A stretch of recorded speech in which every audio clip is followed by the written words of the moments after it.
guys. So it's another day and we have another rumor.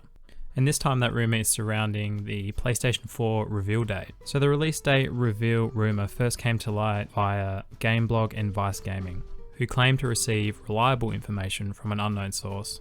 And this source claims that the PlayStation 4 Neo will be revealed at a technical showcase on September 7th in New York City. Now, until we actually hear from Sony, I would suggest taking this rumor with a fairly large pinch of salt. So, since E3 and when Microsoft revealed the Xbox Scorpio and the specs of the Scorpio, I've been thinking about where does the PS4 Neo fit into the big picture with Nintendo, Microsoft, and themselves. And if you remember back to the start of the year, we initially first heard rumblings from Microsoft regarding them wanting to transition or transcend console generations. They wanted to have a smoother step forward. They wanted to have hardware that would constantly be stepping forward as opposed to making giant generation leaps. And they were kind of on and off talking about it for probably a couple of months, and they had mixed opinions here and there on the internet. And then finally, Phil Spencer, the head of Xbox at Microsoft, kind of did a bit of backpedaling. And then after that, it just kind of went quiet for a little while. And shortly after that, we started to hear rumors circulating that PlayStation or Sony might be thinking about doing a 4.5 PlayStation. And I believe it was dubbed the PlayStation 4.K, meaning that it would be the PlayStation 4 that would support 4K gaming. And shortly after that, Sony did actually acknowledge that they were working on the next step in the PlayStation 4's evolution, again, kind of like a stepping stone into the next generation. And they were even bold enough at the time to release the console's specs, which was, I believe it was either 4 or 4.5 teraflops, which wasn't a massive leap over the PlayStation 4, but it was certainly a good step forward in terms of power and reaching close to that position where they would be able to run 4K games smoothly. And not to mention, I think they did it as well as a step towards achieving a smooth VR experience with their VR headset, which again is coming out later this year. And in my opinion, I actually think we're going to see both the PlayStation Neo and PlayStation VR launching side by side later this year, and probably even in some kind of package or bundle.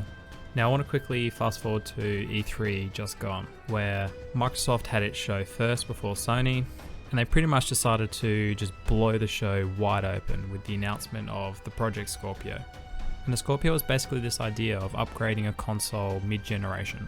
Now the Scorpio is actually significantly more powerful than the original Xbox One and even the PlayStation 4 Neo, and it actually has 6 teraflops of compute power, so it's not mucking around at all. And as much as they do say it is, I guess, a step towards the next generation, a lot of people would argue that it is in fact just their next generation console coming earlier due to the fact that Sony is currently stomping on their face with the PS4. And it's not even that much more powerful. It's got a slight edge in power, you do get slightly better frame rates and resolution, but overall they're fairly even consoles. Now this leads me to the point that I actually wanted to make with this video, and that is about Sony and the PlayStation Neo, and me being a little bit worried about where it's going and how Sony's going to fare with the Neo. Because I actually think they're on a bit of a slippery slope at the moment and they should be treading very carefully. So you're probably wondering, what the fuck am I talking about? So basically Microsoft started this shitstorm of talk about having upgradable hardware and consoles that would be stepping forward towards the next generation. And basically Microsoft knew, based on sales and what people were saying about the Xbox One, that they were getting their shit turned inside out by Sony. So they decided to basically just double down on power. And we saw that in Scorpio at E3 at the Microsoft press conference. Microsoft was basically on stage, whipped their fly down, flopped it out, and told Sony, come at me, bro. Now keep in mind that the Scorpio actually squashes the PS4 Neo in terms of power. It beats it by a whole 2 teraflops. And it's my opinion that we probably should have seen the official unveiling of the Neo at E3 this year. But instead, Sony jumped on the bike and backpedaled the fuck away from E3 as fast as they could. So I hope Sony's been spending this extra time between E3 and their probable reveal on September 7 in New York to revise the hardware, because if that console is still sitting at 4 teraflops, a whole 2 teraflops less than Microsoft Scorpio, they're in some trouble.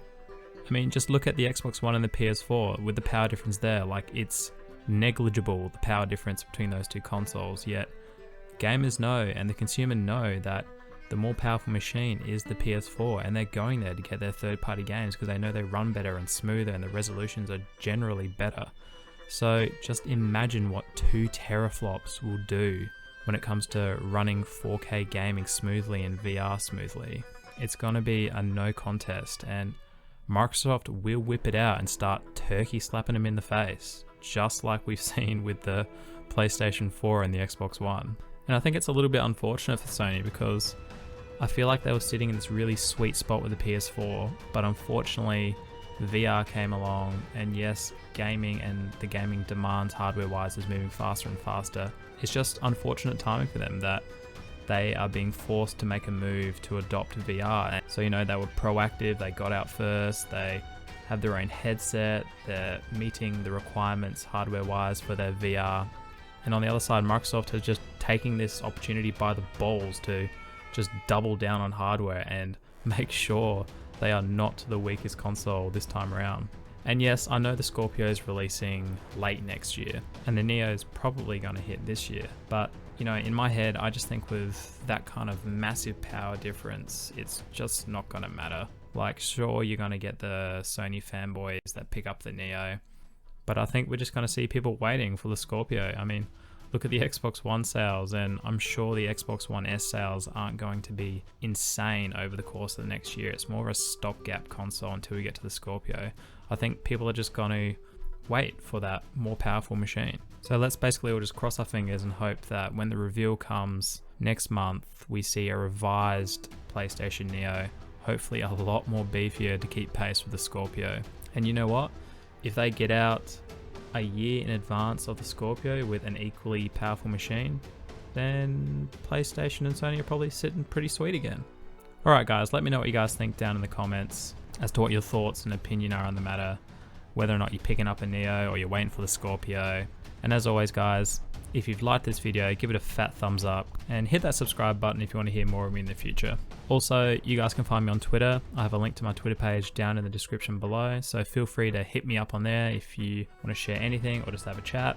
And on that note, I'm Sully, and I'll catch you later.